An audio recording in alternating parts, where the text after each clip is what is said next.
somewhere along the line, you're saying that the Westside Pirus might be the originators of this thing we call blood today.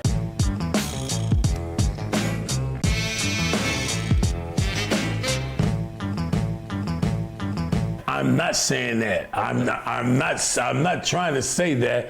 I'm 100% know that. There's no saying. I did not see it no other place in my life, didn't hear it no other place in my life. You know what I'm saying? But from the Pirus, I know the connection. I was going downtown Los Angeles with a red flag in my back pocket in '75 and getting surrounded and getting checked by the Crips, talking about I'm a Pirus. So I already knew, even the Crips knew that it came, the original Crips knew that the red bandana came from Pirus Street. Okay, so other than the bounty hunters and the Pirus in Compton, who would you say were the next set to join in forces to say, we Bloods too?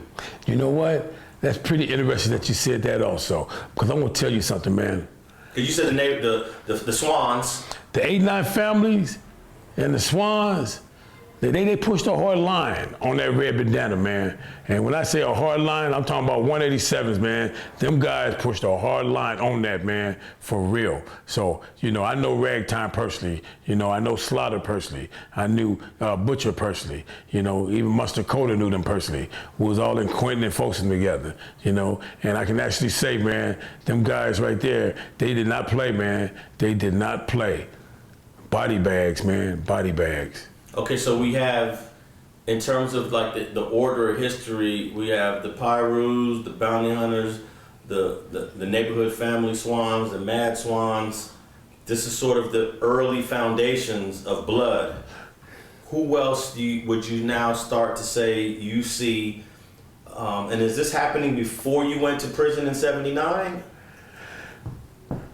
How much of this is happening? I heard, before I even met the Swans and the family, I have heard around '78 that they had some Bloods over there in that area. And when I say Bloods, I mean the word Bloods. That's what people were saying. My sister stayed on 84th and Avalon, right over there where Little Tweak stayed at, right? So I was hearing all this about the Bloods this and the Bloods that. So you had some people, some gangs that came out in pockets, like the 8-9 family, man, they jumped on that, and it seemed like it took off like a wildfire. I used to see all down Central in '81, that at '82, blood everywhere in their neighborhood. That's all they wrote was blood, blood, blood, blood. 8-9 family Swan. I seen that more than any neighborhood down Central. Now, it's the word blood in their hood. You're talking about 1982. Talking about 81, 82. Yeah, they campaigned that real heavy. Yeah, I think by '82, it's no doubt that this was a firm identity. Yeah. I think the question is, where in the '70s? Where's that turning point? I have heard of them in the '78 before I went to prison. I heard about some Bloods being down there on 89th. You know what I'm saying? Somewhere in that area. Okay, so here's what I'm interested in. I remember, I can't say I remember because I wasn't even born, but Lil Country from Brim gets killed in December in 1972. That's when the Brims decided to go to war with the Crips. Okay. They weren't Bloods in '72. No. When do you hear that the Brims are now part of this blood identity that y'all are already a part of? This is the honest to God truth, my brother. I went to the county jail at 18 in 1976, going through the county. They had me in, what is that called? It's a little camp part of it. I can't picture, it's not Wayside, but it's another part of the county jail. Biscaloo? Biscaloo Center, exactly. I was in Biscaloo Center, and I had a red bandana tied on my head in the dorm. And when I woke up, a guy from Brim, I think it was a V&G, he walked up and he looked at me and said, "Okay, man, I see you. And he recognized that I asked him where he's from. And he told me V&G, right? And I could actually say, man, that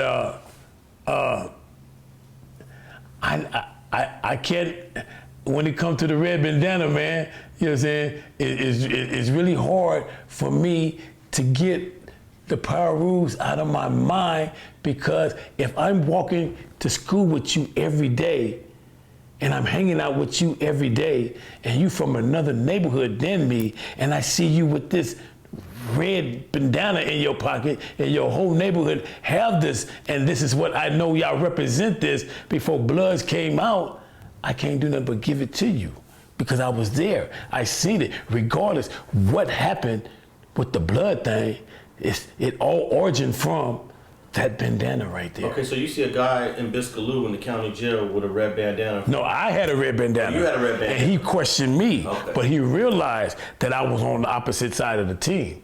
You know, that I was not on the opposite, I was against the anti-Crip, right? Just like Little Caesar said himself, brother. He said he had one. And he said all it meant was he was in the Crip. That's what a lot of people just did. They wanted to be seen as an opposition, regardless what you give the name, but the opposition name didn't come until AC and them gave it a name. Now, do you think there was a meeting where all the anti-Crips, because there's no doubt we know who the anti-Crips were. Was there ever a meeting where someone from all the anti-Crips, whether it was the Blackstones, the Athens, the Bounty Hunters, the Pirus, did they ever have a meeting and just say, hey, this is what it's going to be, we're going to be Bloods? Thanks for watching StreetTV.net. If you're not subscribed, please hit that button below and click the bell to receive alerts and notifications. Feel free to comment below so you can give us your feedback, and be sure to watch the 2 related episodes to the right. If you want to support this platform or follow us on social media, visit the links in the description, and thanks for watching StreetTV.net.